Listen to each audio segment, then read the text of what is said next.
Se Jesus Cristo é Deus, por que ele não sabe o dia e a hora do seu retorno? Este questionamento tem sido apresentado, por parte de alguns que negam a divindade de Cristo.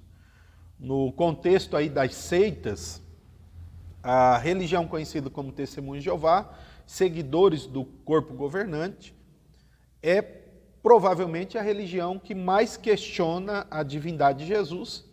E entre seus questionamentos, Mateus 24:36, que está presente as palavras onde Jesus disse que daquele dia e hora ninguém sabe, nem os anjos, nem o Filho, senão o Pai.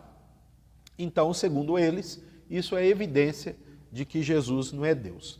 Tirando eles, há outros segmentos religiosos que questionam também.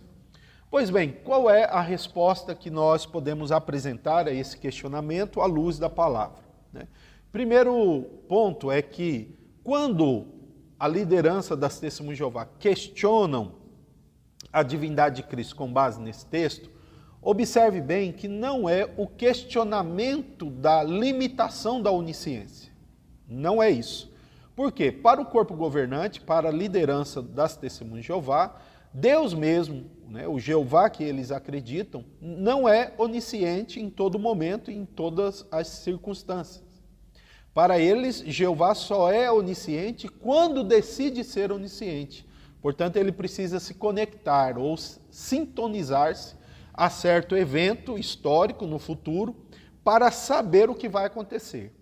Fazendo as ligações aí de todas as possibilidades, então ele diz o que pode acontecer. Mas isso não significa, para os teólogos da Torre de Vigia, que Deus sabe de tudo. Por exemplo, Deus não sabia se Adão e Eva iriam pecar.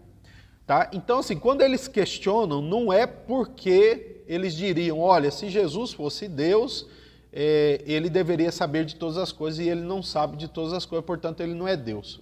Então, não é isso, tá? Para eles, o próprio Jeová não sabe de todas as coisas. Então, qual é o questionamento deles com base nesse texto? O questionamento é que, se Jesus usufrui a mesma divindade do Pai, e o Pai sabe o dia e a hora, então, lógico, pensam eles, que Jesus deveria saber, mas Jesus não sabe. Então, eles apresentam esse questionamento. Como podemos responder a isso? Preste bem atenção que Jesus ali, ele diz a respeito de si mesmo como filho. E esse nome, ou esse título, é recorrente por Jesus, Filho de Deus, Filho do homem, enfim, Jesus faz uso desse nome ao se referir a si. Como nós, crentes, baseados na Bíblia, na Escritura Sagrada, respondemos a questionamentos como esse? Pois bem, em primeiro lugar, nós temos que chamar a atenção que o questionamento aí, ele é vazio de sentido, porque eles não levam em consideração o que é que a Bíblia ensina, e nós cremos, que significa ser filho. Pelo menos há 3 sentidos, tá? 3 sentidos que a segunda pessoa da divindade é chamada de filho. Primeiro sentido, ou primeira característica, eu gostaria de apontar que Jesus é chamado de filho pelo relacionamento eterno. Deus, desde toda a eternidade, tem um relacionamento com a segunda pessoa de pai para filho. Então, a primeira pessoa da divindade se relaciona com a segunda pessoa da divindade desde toda a eternidade como pai e filho. Para nós, não há momento em que Deus veio a ser pai, porque senão ele se torna algo que ele não era antes, portanto, foi acrescentado à sua divindade, aos seus atributos, algo que ele não era antes, e com isso ele passa a ser o que ele não era antes. Mas não é assim. Ele é o mesmo desde sempre. E ele não pode ter nada novo em si mesmo com o passar da nossa história, porque ele é eterno e ele é perfeito. Nele existe todas as qualidades e todos os atributos perfeitamente por causa dele desde sempre. Então, se nós dissermos que ele passou a ser pai em certo período, então ele mudou, ele cresceu, e não é isso que cremos. Então, desde quando ele, a primeira pessoa, é pai? Desde sempre. Por que desde sempre? Porque desde sempre a segunda pessoa existe. Então, nós cremos que a geração eterna é uma geração de relacionamento. E por que usamos o termo, ou aliás, porque os teólogos usam o termo geração? Porque deriva desse relacionamento eterno, tá? Deriva a identificação da segunda pessoa e também da primeira, tá? É derivado deste relacionamento. Não existe aqui o surgimento de nada, mas é derivado deste relacionamento eterno. Então esse é o primeiro sentido, que Jesus é chamado de filho.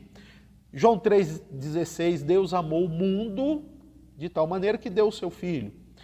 Gálatas 4,4, vindo a plenitude do tempo, Deus enviou o seu filho, nascido de mulher. Então nós notamos aqui que a segunda pessoa existe desde sempre como filho. Qual o segundo sentido do termo filho, né, nas Escrituras? O segundo sentido é provavelmente o mais conhecido nos evangelhos, né? Aquilo que diz respeito à sua humanidade. A segunda pessoa da Trindade, quando veio a se tornar homem no ventre de Maria, não veio por meio de um pai humano, biológico, físico, não veio de modo de geração normal.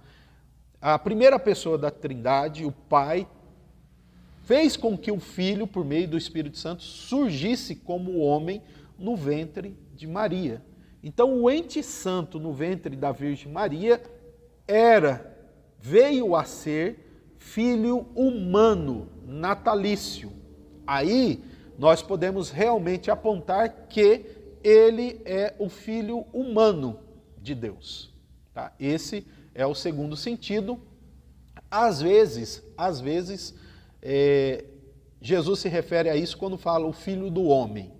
Mas às vezes Jesus usa também o filho do homem referindo-se ao primeiro caso, porque um dos nomes não exclui o sentido do outro, mas leva isso em consideração.